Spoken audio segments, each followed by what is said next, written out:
We've been exploring the book of Acts, which was written by a man named Luke as a continuation of the Gospel of Luke.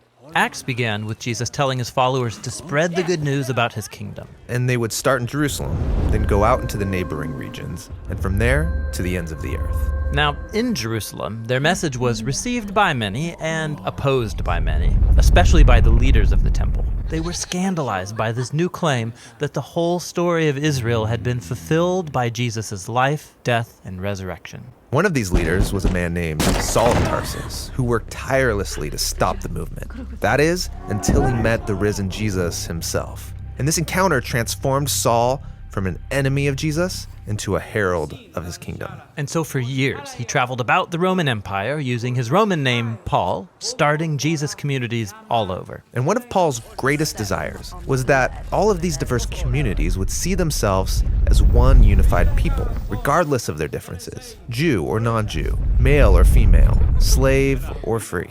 Jesus was creating one unified family of equals living together under his rule.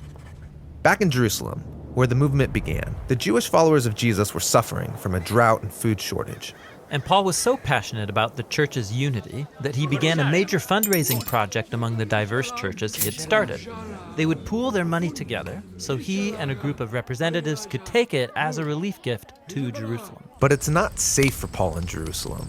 The Jewish leaders there dislike him so much, they want him dead. And Paul knew he was walking into a trap. His friends all begged him not to go, but no one could stop him. Paul goes to Jerusalem, and as expected, he's found by his enemies. A mob forms, and they try to kill him. But Roman soldiers save his life by taking him into custody.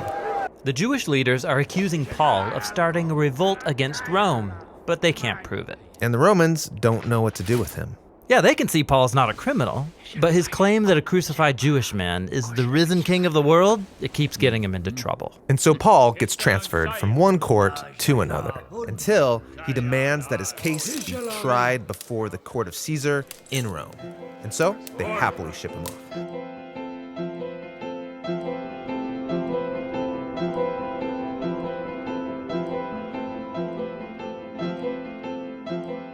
Hey, good evening. My name is John. Welcome to Terra Nova. As we are in part 7 of our series, Good News is for Sharing, and it's a series that's all about this idea that's really human nature, to want to share good things, good experiences, good things that we've heard with other people. In fact, when you think about it, it's kind of weird not to share things that are good with other people. And this series has actually been leading up to one of the greatest invitation opportunities of the entire year, the Christmas season.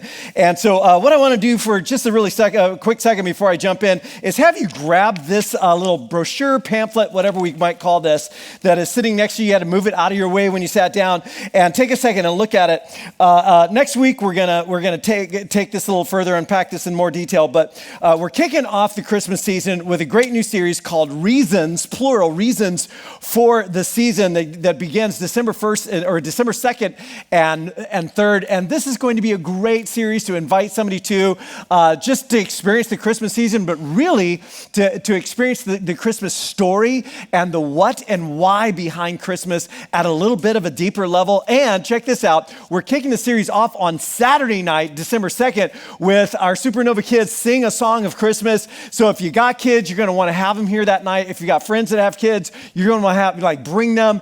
And if you got family and friends, you can bring them experiences too. They're going to be doing special things during the service. And then after the service, we're going to join them in the high school room. They're going to be up on the stage. There's going to be a cocoa bar and a hot cocoa bar and Christmas trees, a lot of fun stuff. We're taking it to another level this year. So that's going to be great, just kicking off this series. And then when you open it up, you'll see there are just a number of invitational opportunities. There's this little panel right here that just gives you a walk through the Christmas season at Terra Nova. For example, the Women's Christmas event is Tuesday, December 5. Great event, ladies, to bring some friends to. There's a parents' night out on that next Saturday, December 9th. We've got a handful of serving opportunities, including this Operation Christmas Child Warehouse Night that Lyle just mentioned to you on December 1st. It's not even on there. And then Miracle at the Mission at Orange County Rescue Mission's Village of Hope. That's coming up, and we're going to do this really big event there. And so a lot of different opportunities. We'll talk about more of that as these things are coming up. And then, of course, there is Christmas Eve. itself, and 4 different gathering times, services. All will be identical except for the things that we're doing it for kids and youth, beginning Saturday, December 23rd at 5 p.m., and then 3 services on Christmas Eve, 11 a.m. in the morning, and then in the evening, 3:30 and 5 p.m. Lots of fun stuff, but here's the point of all of this, because all of that's coming, that's all weeks from now, right? Like, what are we even talking about Christmas for? And here's the reason why. And again, we'll unpack this a little bit more next week, because as we've been working our way through the stories of the early Jesus movement, the good news really is for sharing that when they experienced something that good, they had to share it with other people. And this season is going to give us an opportunity to actually apply that, to actually put that into practice, as we've been talking about it in life groups and thinking and praying about it here in our weekend gatherings. And right now, the most important panel on this brochure is the last panel right here that says, on one side, I've got good news for sharing, and on the other side, my 5 friends. And so here's what I want you to do for now, and the only thing you need to do for now is to take this with you as you leave, and to begin thinking and praying about and for 5 people that you would love to share some good news with, and to have them experience God's good news in their own life, in their own families. And over this week, just see if you can identify 5 people and to begin praying for them. And next week, take this home. Next week, we're going to do something with those sheets in our gathering that will kind of bring it together. So that's all coming up. But today, we are nearing the end, almost the end, part 7 of our series that's all about this idea that good news really is for sharing. And it's been largely based on the stories of the early Jesus movement found in a historical document known as the Acts of the Apostles, or sometimes just called Acts, or the Book of Acts for short, which is a history of the early Jesus movement written by a historian and a doctor named Luke. And these are just stories, again, of people who experienced something so amazing, so life-changing, so family and community-changing that they just had to tell as many people about it as possible. And one of the leading characters in Luke's history of this explosive movement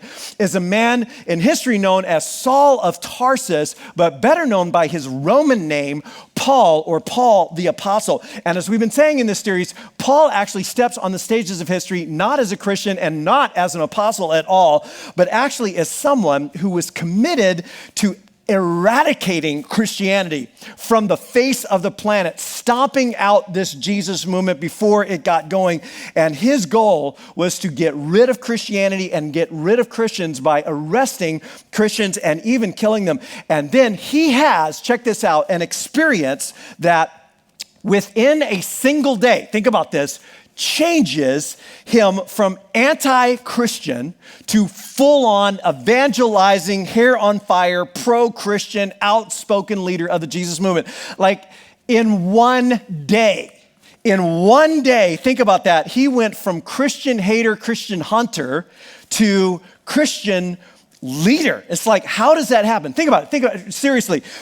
This is what it's kind of like. Imagine this in our current politically charged season, okay? Imagine you're a Democrat, and you're not just like a center-left kind of Democrat, like you are a progressive. I mean, you are all in. You are an NPR listening, Prius driving, DNC bumper sticker sticking, Greenpeace member, Democrat. You're all about it. And imagine that's you, and you wake up Monday morning and you are a Democrat. And then at some point on your way to work Monday morning, you suddenly become a Republican.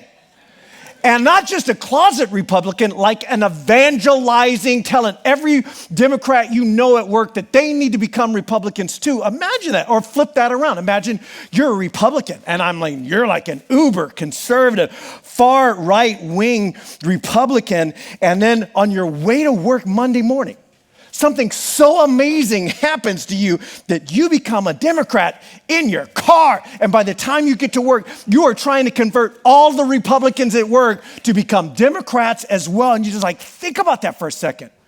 A worldview flip like that one, what would have to happen for you to have that kind of conversion? What would have to happen? I was given a talk on Paul and his experience one time at a seminar in Laguna Woods, and I asked that question, and a little old lady in the front row said, a frontal lobotomy.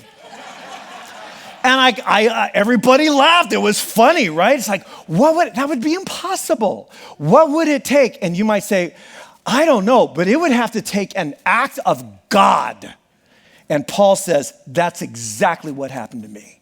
An act of God happened to me. I personally saw Jesus after he had died and everyone had said he had been risen from the dead. Now, you might not believe, given your background, that actually did happen to Paul, but you would have to admit something pretty big must have happened. And Luke tells us Paul's story 3 different times in his history of the early Jesus movement in this book known as Acts. And today, as Luke's history is starting to come to an end and our series is nearing an end, we're going to take a look at the third and final time that Luke tells this story. We pick up the story today about 7 or 8 years after we left off from last week. Paul had been in the great city of Athens. We looked at this amazing scene last week. And from there, he goes to Corinth, where he lives for a year and a half, a pretty long period of time for him. And the church in Corinth is born, which becomes a pretty famous church because there are 2 letters in the New Testament, 1st and 2nd Corinthians, that are written back to that community or those communities of followers of Jesus. And then from there, he goes back to Jerusalem and then home to Antioch. And then Luke tells us sometime later, he hits the road again on his 3rd journey, the majority of time of which is spent in the city of Ephesus, which according to the 2nd letter that he wrote back to Corinth as he was finally leaving Ephesus, he describes as some of the most difficult years of his difficult life. And part of what was driving him through this entire 3rd trip is he returns back through Syria and Cilicia into the cities of Galatia, back into Asia, and spends time in Ephesus and then through Macedonia and what we would call Greece. Part of what is on his mind during this time and driving him is a collection that he's taking through all of these communities for the poor back in Jerusalem, where there has been this famine and this drought. And for Paul, this has become a passion project. A passion project, by definition, it's like this physical, tangible demonstration of what the Jesus movement is all about. Not only about about loving one another and taking care of each other, one another, especially those who are in most need, but also for Paul, it's a picture of how God is creating one new humanity, one new family out of every ethnicity and race and social class and religious background. God is doing something new. And so in 57 AD, with all of these funds collected and a really large group traveling with him, he returns to Jerusalem. And once again, story of his life. There's a mob, there's a riot in the temple itself. He is violently dragged out of the temple, falsely accused, and then he's arrested. But really his life is saved by a Roman tribune named Claudius Lysias. A tribune was like a commander of commanders. He's a high-ranking Roman officer, and he's arrested by Claudius Lysias. And then following a death threat, an actual assassination attempt on Paul, this Roman tribune Lysias marches him from Jerusalem to the Roman capital of the region, Caesarea, where there's a large fortification on the coast. And there Paul sits for 2 years in chains, waiting for various trials and so forth under the notoriously unjust governor Antonius Felix, who is known in history as being not a good person at all. And then 2 years later in 59 AD, there is a new governor, Porcius Festus, who is known in history much wiser, much more just, much more competent. He replaces Felix. And so once again, Paul is brought before another governor to give a defense of his case, of the charges that are being brought against him. And then after this conversation that Porcius Festus has with Paul, and as a Roman's Roman, he's got no exposure in this new world at all, like Jewish beliefs and culture and the arc of that narrative.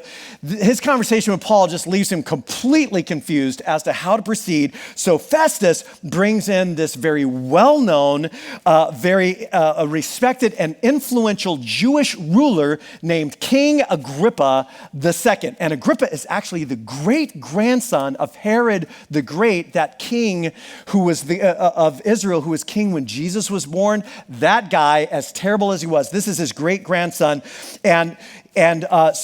So Agrippa is kind of like the perfect person for Festus, because Agrippa was educated in the city of Rome itself with the future Emperor Claudius.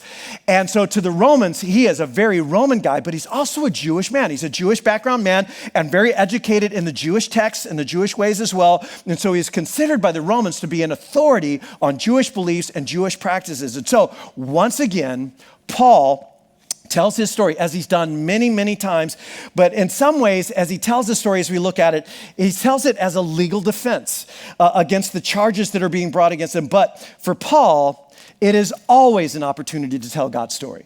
It is always an opportunity to tell the good news. So you picture the scene as King Agrippa and his sister Bernice and all of their wealth and pomp, and the Roman governor Porcius Festus, and we're told, all the high-ranking Roman officers of the legions that are positioned in Caesarea, and prominent leaders from the city of Caesarea, and we can imagine quite probably his accusers, who were the elites of Jerusalem. All of these big, pompous, important people, and they're in this hall together, and Paul is brought in, and Festus greets everyone, and he sets the table of the charges and why they're listening to Paul on this day, and then he introduces Paul to Agrippa, and here's what happens next. Then Agrippa said to Paul, "You have permission to speak for yourself." And so Paul motioned with his hand, which is how an orator might begin, only Paul's hands are in chains. So as he motions, it's a little bit more awkward. It's not quite as dignified. As he motions with his hand and began his defense, "King Agrippa," he says, "I consider it myself fortunate to stand before you today as I make my defense against all the accusations of the Jews, and especially because you are well acquainted. You are known to, you know what's up, and you're well acquainted with the Jewish customs and the controversies. Therefore, I beg you to listen to me patiently." And then here's what he says. As he's setting up his case, this is just a common kind of forensic opening to the case. The Jewish people all know the way I have lived ever since I was a child, beginning of my life in my own country. And as we said earlier in the series, he's born in Tarsus of Cilicia. Tarsus was a university town, a very prestigious town, a very prestigious philosophical city. So I was born there and raised there. But then as a young teen, I was brought to Jerusalem to study under the very, very respected, in fact, probably the most prominent rabbi of Paul's day, Gamaliel. And then he says, they have known me for a long time, and they can testify, if they are willing, that I conformed to the strictest sect of our religion, living as a Pharisee. And of course, they did know him. They had known him his whole life. He had been one of them. And now he says, it is because of my hope in what God has promised our ancestors that I am on trial today. Now, this is always part of Paul's stories when he's talking to people who know the arc of the Hebrew scriptures, like Agrippa certainly did. There's this hope, there's this promise that became known as, like, the shorthand for it was the kingdom of God. The kingdom of God, someday there will be a day when everything that's messed up with this world will be set right. All wrongs will be made right. All injustices will be made right. And all wounds and all pain will be healed. There will be a day when God truly reigns on earth as it is in heaven. And as part of that hope was the resurrection from the dead. That those who are righteous, who have died, will be raised from the dead. And then in some schools of thought, it was everyone will be raised from the dead, and there will be a judgment, and then the life of the age to come, new creation, a new heaven and a new earth. And the early Jesus followers had come to understand and come to see that the resurrection had actually already begun. And it had begun unexpectedly with Jesus. He was the first to rise from the dead, which means the resurrection had already begun. The defeat of death and the defeat of the powers of darkness, it had already begun. And now he was enthroned as king and as Lord over the whole earth. The hope was being fulfilled. In other words, he's saying, far from being a criminal that they're accusing to be, the good news I'm sharing is actually the fulfillment of the hope of our ancient people and the prophets. And he goes on to say, this is the promise that our 12 tribes have been hoping to see fulfilled as they've earnestly served God day and night. King Agrippa, it is ironically because of this hope that the Jews are accusing me. It's like, can you believe it?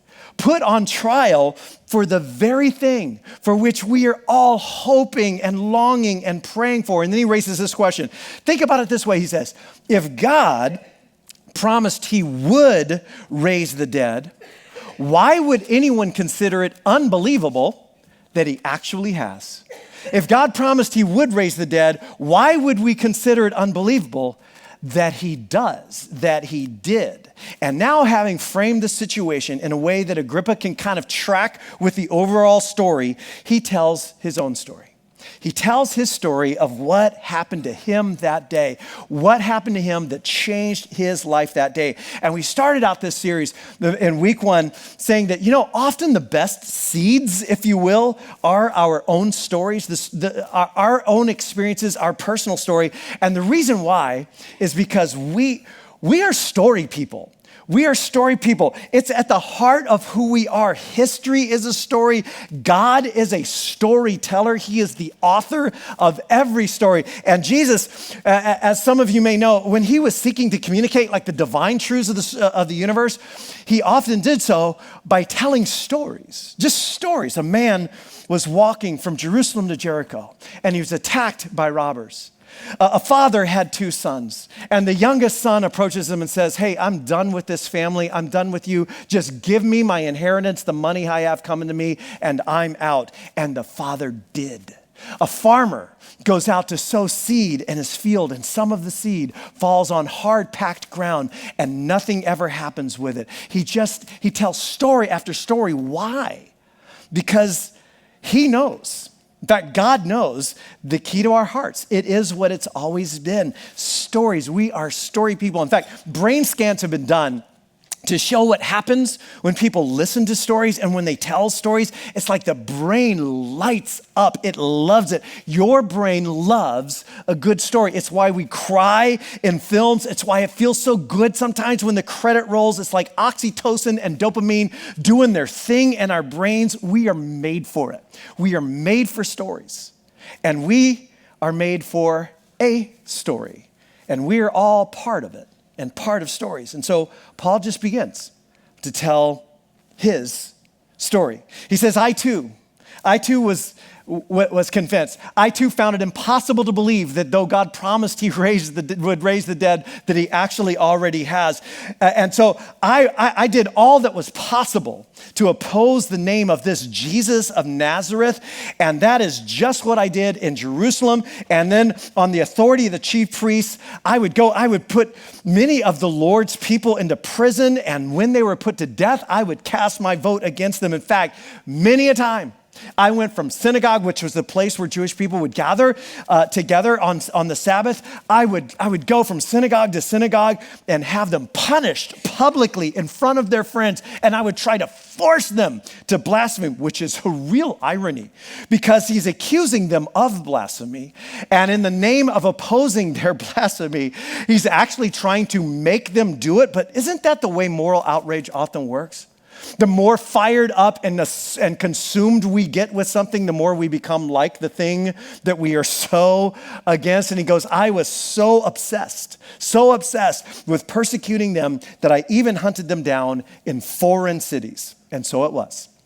On one of these journeys, I was going to Damascus, hundreds of miles away, with the authority and commission of the chief priests. It was about noon, King Agrippa.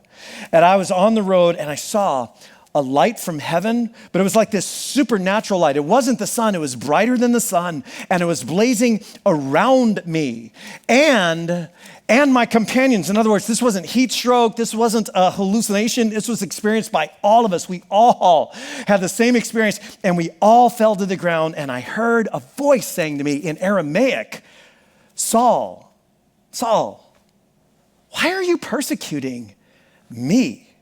It's hard for you to kick against the goads. That's a picture, that's a metaphor of a farmer who would use a sharp poker to prod an ox to move a little faster or to change directions. And of course, the ox would never kick against the goad because it hurts. And they're smarter than that. But people often not so much. And so kicking against the goads had become a very common Greek proverb made popular by the Greek playwright Euripides of the futility of trying to oppose the gods or the deities, of resisting the gods or resisting the gods' wills. It's like you're just kicking against the goads. And so Festus and Agrippa and all of these elites standing around the room, they would have been familiar with that Greek proverb and they would have known exactly what Paul was saying. And he hears this voice saying, "Why are you persecuting me?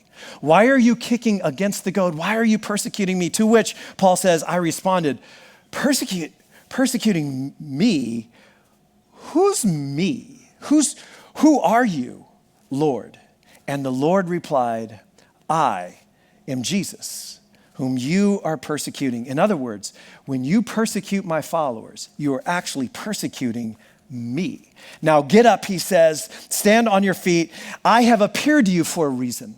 I have appeared to you to appoint you as a servant and a witness to what you have seen and all that you will see in me. And at this point, from this point forward, Paul's just, everything that's being said is just riffing on the prophets, Jeremiah, Ezekiel, Isaiah. And he says, and the voice says to him, I will rescue you from your own people and from the nations. I'm sending you to them, shades of Jeremiah 1 and Isaiah 6, to open their eyes and to turn them from darkness to light, Isaiah 42 and 49 and 60, to turn them from darkness to light and from the power or the authority, the dominion of Satan, to the power and authority and dominion of God, so that they may receive forgiveness of sins and a place or an inheritance among those who are being made holy by their faith and allegiance to me. Now, there's so much that's being condensed here. Paul will actually say something almost exactly like this in a letter that he wrote to the Christians in the Greek city of Colossae. Right around this same time, he writes this letter, and in it, in the early part of the letter, he says, "For the Father has qualified you, made you worthy, qualified you to share in the inheritance of his holy people in the kingdom of light, for he's rescued us. He broke into the kingdom of darkness and he grabbed you and he rescued you and he brought you out of that darkness and into the kingdom of his Son whom he loves, in whom we have redemption, the forgiveness of sin." And he's like, that's what God, your Heavenly Father, wants to do for you. That's what he wants to do for us all if we'll turn. If we'll turn from the kingdom of darkness, if we'll turn from our own darkness and join or give our allegiance to the kingdom of his Son, the kingdom of light, there is redemption where all that is broken starts to be made beautiful and right and whole again. There is forgiveness of sins. And he's like, it is so good. It's so good. But it's as part of Paul telling his own story, he's telling at the same time God's story. Sharing good news and condensing it, just sowing the seeds, just sowing it out into that room. That this is part of the way he always talked about it. This is part of the way he talked about God's story that we're all invited to be a part of. But he does this, think about it, all in this very subjective framework of his own story, of telling his own story and how he stepped into God's story when he discovered it. And so he says, so then King Agrippa, I was not disobedient to that vision. I was not going to kick against the goads anymore. And so sure enough, I went to Damascus. And then I went to Jerusalem, and then I have gone to the nations, and I have announced to people everywhere to do exactly what I was told to tell them to do, to repent and to turn, which are two words which mean pretty much the same thing. It's a change of mind that results in a change of life, a change in the way I think that results in the change of the way I live and the direction or trajectory of my life, to repent and to turn to God and to demonstrate that by their deeds, to demonstrate it by a new life that is now consistent with this entirely new worldview. And by the way, that's what the message has always been. It's always been about an entirely new worldview that results in a completely new kind of life. And he says, and that's why. That right there, that is why some of those Jewish leaders seized me in the temple courts and tried to kill me. Now, there's a subtle forensic thing happening, and Paul is very astute with Roman jurisprudence, and he's a very good rhetorician. But there's this subtle thing he's doing right here where he's kind of reversing the charges. It's like he's saying, but without saying, I am guilty, if anything, of obedience to a divine vision, and they're guilty of attempted murder. But of course, I was once just like them. And he says, but God has helped me. He has helped me to this very day. He has rescued me as he said he would, not from hardship or pain, but actually through it. And so I stand here. I stand here and I testify to small and great alike, and I am saying nothing beyond what the prophets and Moses said would be happening. And of course, he's using the language of the prophets and Torah this whole time, more for Agrippa's sake than anyone else's, because pretty much no one else in the room will pick up all of these nuances, but he's counting on Agrippa to see them all. I'm just telling you nothing more, nothing less than what the prophets and Moses had said would happen, that the Messiah would actually suffer. And here's what I came to see, Agrippa.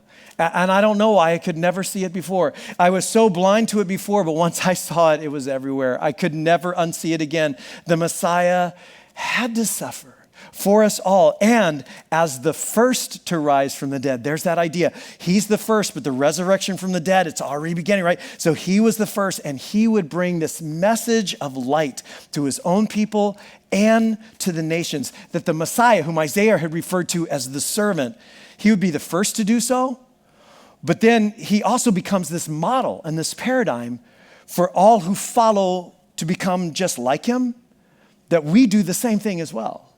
And he's like, this is God's story. This is God's story, and he's invited me into it. And by the way, he's inviting you into it as well to find your part in that story. And at this point, I love this moment. The governor, Porcius Festus, he interrupts Paul's defense, and he actually shouts out, madness! It's really it's like, madness, Paul. It's translated sometimes in your English Bibles if you're reading along, like you are out of your mind, Paul, or you were speaking like you were out of your mind, but it's actually a single word, mene, Paul, mene, from where we get mania or manic, those kinds of things. He's like, madness, Paul. Your great learning is driving you mad. It was kind of like a half compliment.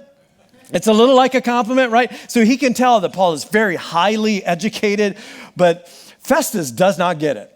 He can't put the pieces together like you're saying the nations are in darkness, like the Roman people are in darkness, and you have a vision of a resurrected Jewish Messiah whom the Romans crucified, and you actually say he's actually the first to rise from the dead. And then maybe it's especially Paul's obedience to this vision, his self-sacrificial, to his own detriment obedience to this vision that causes Festus to just go, you are mad, my friend. Now, to put this in context, philosophers in Festus's world, who often lived very counter to the values of everyday people, were frequently referred to as being mad, as being insane. In fact, the philosophers often turned the tables and said that the common people who did not live according to those values, that they were actually the ones who were mad or insane.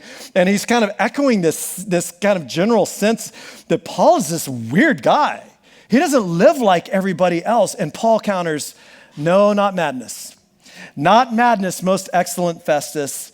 What I'm saying to you is true and reasonable, or sober-minded. What I'm saying is true and sober-minded. And then he appeals to Agrippa, who's really been more his audience this whole time. He already knows Festus isn't picking up what he's putting down. He had a different conversation with him already. But now he's talking to Agrippa. He says, the king is familiar with these things, and so I can speak freely to him.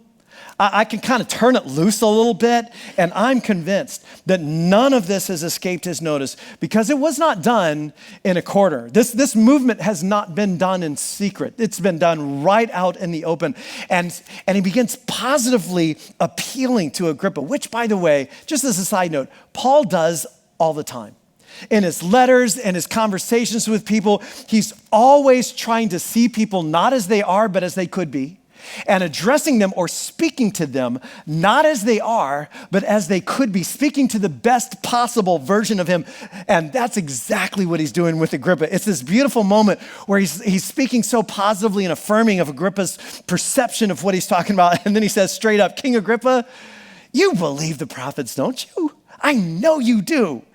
And Agrippa finds himself in a moment in a bind because, of course, if he says, no, I don't believe them, that's going to distance him from the Jewish leaders who are standing right there. And frankly, he might be inclined to believe the prophets. But if he says straight up yes, he's implying that he believes what the prophets have said about the Messiah. He believes that what Paul is saying is actually true. And so I think it's with a bit of a smile that Agrippa looks at Paul and says, do you think that in such a short time, you can persuade me to be a Christian? Now, just a side note, kind of interesting about that word, this term had only recently begun to be used by this point. It had not been used for most of the journey up till now, and it's just starting to be used only by outsiders, never by insiders, to refer to the Jesus movement or to Jesus followers, and it was a bit of a dig or a bit of a slam. Jesus followers continue to refer to themselves only as disciples or followers of the way, but he uses this outsider term. You think it's just such a short time. You can persuade me to be a Christian, and I love Paul's response. He says, hey, short time or long, I pray, and I believe he does. I pray to God that not only you, but all who are listening to me, and you can just picture this massive hall filled with the region's most elite people, all those who are listening to me today would become just as I am. And then he holds out his hands that are shackled and says, except for these chains. And the story ends with Agrippa and Porcius Festus leaving the room, shaking their heads and saying to each other, this man is clearly innocent. If he hadn't appealed to Caesar, he could be free. Now, there's so many great things going on in that scene, but the heart of it is something that's really, really simple. Paul telling his story, just telling his own story.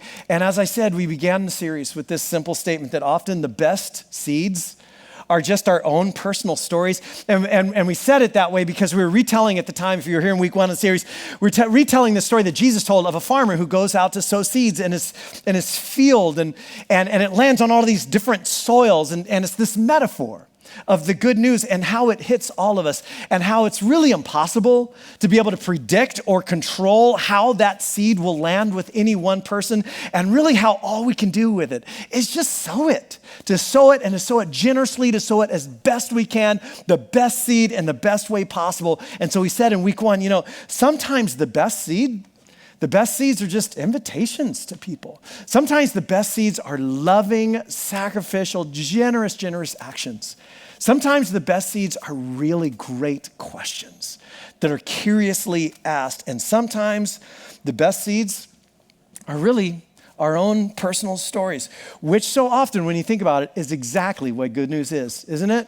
When you share good news about anything in your life, whether it's a great movie or a great book you read or a great restaurant you went to, it's just your story. It's your story, your experience. I loved it. You should check it out. And the weird thing is, we might be inclined to think that in order to share good news, we need to have mastered some long set of propositional truths and some convincing arguments and rebuttals and proofs. But often the best seeds, just your story.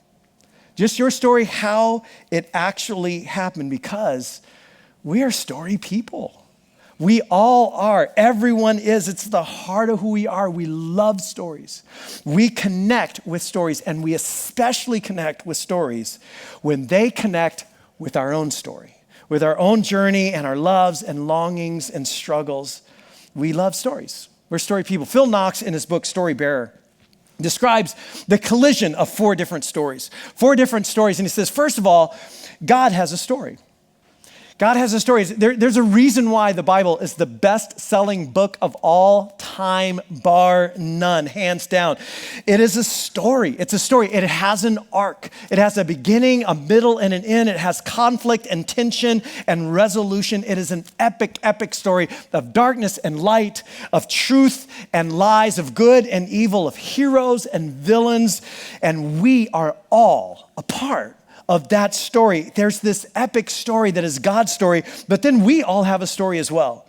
We all do, no matter who you are, what your journey is, your own battles, your own struggles, and if you have come to a point in your life where you have embraced and given your allegiance to Jesus as the Messiah, as the Lord, as the King, then when we are remade in Christ, our stories begin to be intertwined with God's story, just as Paul's had been. And we all have our own just subjective story. If that's happened to you, about how and why it did, how and why in the journey to that moment, and what we learned and what connected with us and what we heard and what it meant to us and how we responded. And the beauty of telling your own story, of focusing on telling your own personal story is you already know it better than anybody else. You are the world's leading expert in your own story. You don't have to learn anything else. You already know you. And B, since it's your story, it is to some degree kind of irrefutable. It's your story. It's not anyone else. And since it's just your story, it doesn't invite defensiveness. It's just your story. It's what happened to you. And there's God's story, and there's our story, and then this is really, really important. There's the other person's story. The other person has a story too, and maybe a few different stories. But people who really connect well with other people, we've said this throughout the series, they are the ones who are the best at asking good questions. Asking good questions and really listening curiously to the answers because they want to know the other person, to enter into the other person's stories. And as we have been saying throughout this series, Jesus was amazing at this. And we should become amazing at it too because it's a beautiful thing of entering into other people's stories just so genuinely, and then he would find that place in their story where their story connected with God's story, and then he would just help them make that connection. It's something he did all the time because the other person has a story. It's not just God's story and your story, it's their story, and then there's one more story, and that's the story our culture has. And our culture has a story as well. In fact, there might be a few different storylines right now in our culture. And as we said 3 weeks ago, the story our culture has right now is a different story than it had 50 years ago. You just need to know this. It is not the same story as our culture had in the 1970s. It is a different story than 50 years ago, different from 100 years ago, different from 200 years ago. And we said last week, and this is so important last week, we can either rage against that or we can find ways to resonate with that. We can either rage against the culture, the stories of our culture, or we can find ways to resonate with those stories and build a bridge from the deepest and most noble desires and longings that are part of our cultural story right now to find a bridge that would connect that to how God's story truly is the best possible answer to those longings, whether it's our culture's deep and almost frantic right now, frantic search for personal identity and meaning and self-definition, or our culture's longing for justice and equality and diversity, or for human rights and human dignity, or for beauty and art, or for freedom. I just want to be free, for true liberty or peace or human unity, or some harmony between various nationalities and ethnicities and races. Isn't that something we are longing for right now in our cultural moment? All of which, deep at their heart,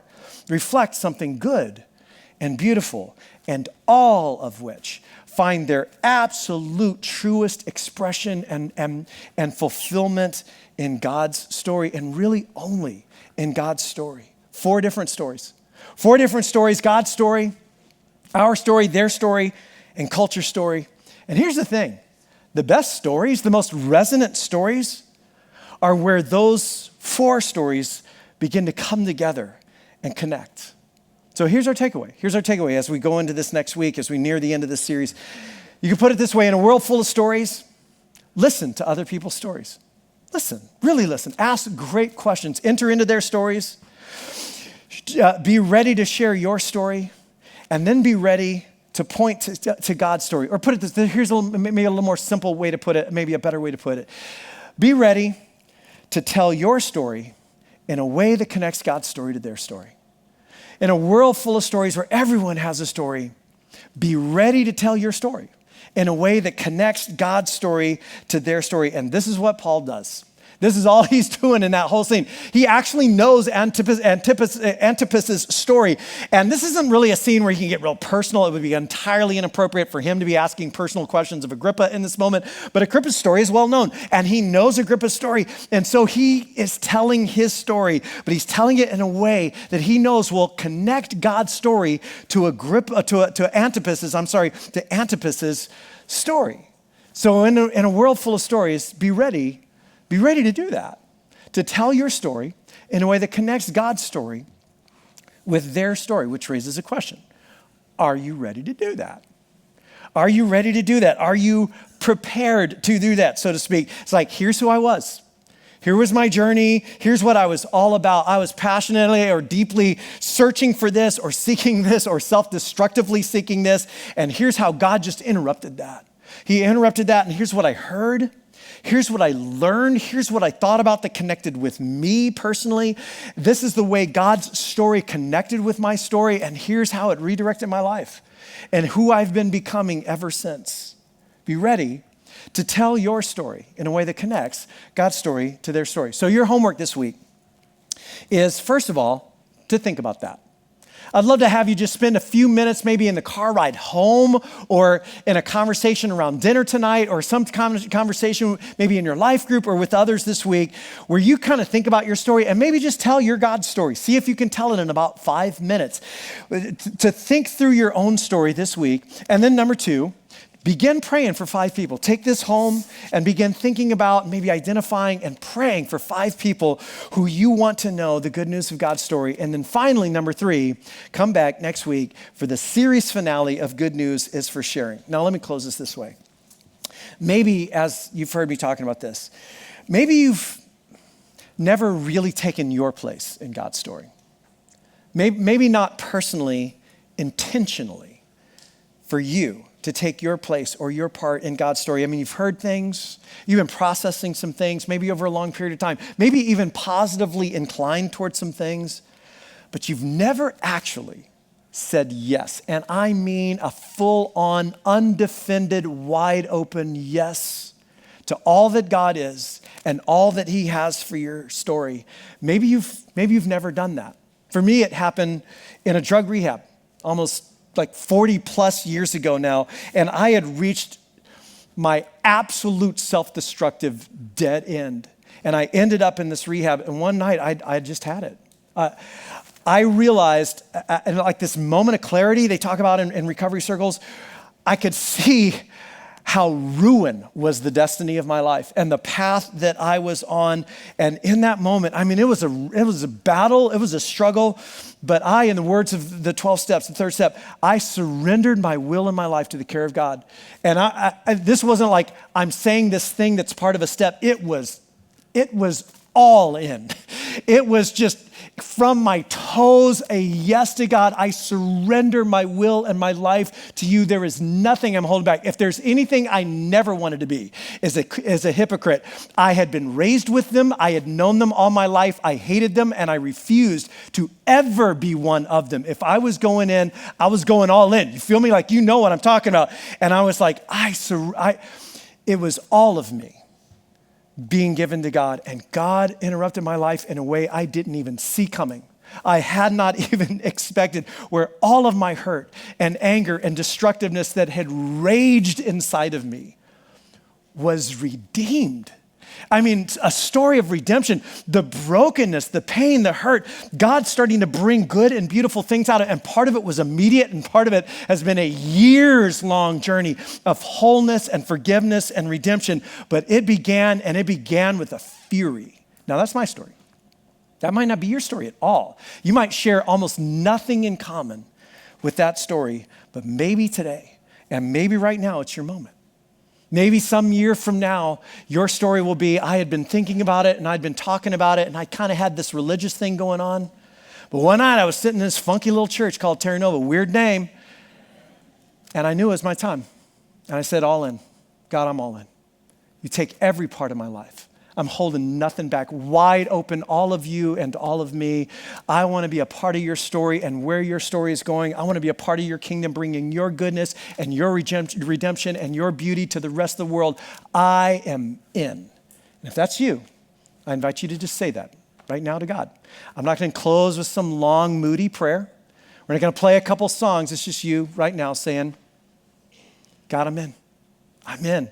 I say yes to everything that guy just said. I redeem my story. Forgive me completely. I turn from darkness into your kingdom of light. I say yes to you with my whole heart. And if you do that, or if you've done that, here's what I'd love to have you do. In a moment, we're gonna walk out of here, and Lyle was telling you about this Connect card. We'd love to hear from everybody. Love to hear from everybody every week. But if you just did that, or if you're deciding that right now, on the back of the card, there's this little spot that says, I commit my life to Christ. And here's what I'd love to have you do. Two things. First of all, that line right there, put stars, asterisks, like circles, like go, that's me. Today, I am a Jesus follower. From now on, I made that decision. Today's my day. And you just mark that. That's the first thing I want you to do. And the second thing I want you to do, equally important, is to tell somebody else before you leave tonight. Maybe it's the person sitting next to you, or the person who turned around and said, hey, what went well for you this week? Or maybe after the gathering, it's me and you come up to me. But before you leave tonight, tell somebody else that you just made that decision and your story is now intertwined with God's own story for human history. And as you walk out in just a minute, take that card and you just place that in the basket, or you can hand it to me or anything like that as we end. Now, while you're doing that, as you place that in the basket, there are offering envelopes in your program as well. And this is a community where those who call themselves part of the family, we just make this happen. And so if that's where you're at, if you're watching online, you can give on our app or online as well. And you already know how to do that. And then don't forget Operation Christmas Child. This is our final week for bringing those boxes back. If it's sitting on your counter at home, you can bring it back tomorrow, or you can come back anytime before Wednesday. So Wednesday's the drop dead date to bring those boxes back. And then I also want you to know tomorrow, we've got this thing called Terra Nova Tours, and walk-ons are welcome. We're getting a little bit extra food. We got a couple extra seats. So if you would like to join us for that, that's after the 11 a.m. gathering tomorrow on Sunday. Free lunch, free childcare. Love to have you for that. And then we will see you back next weekend for our series finale of Good News is for Sharing. God bless you guys. Have an amazing week, and we'll see you back next weekend.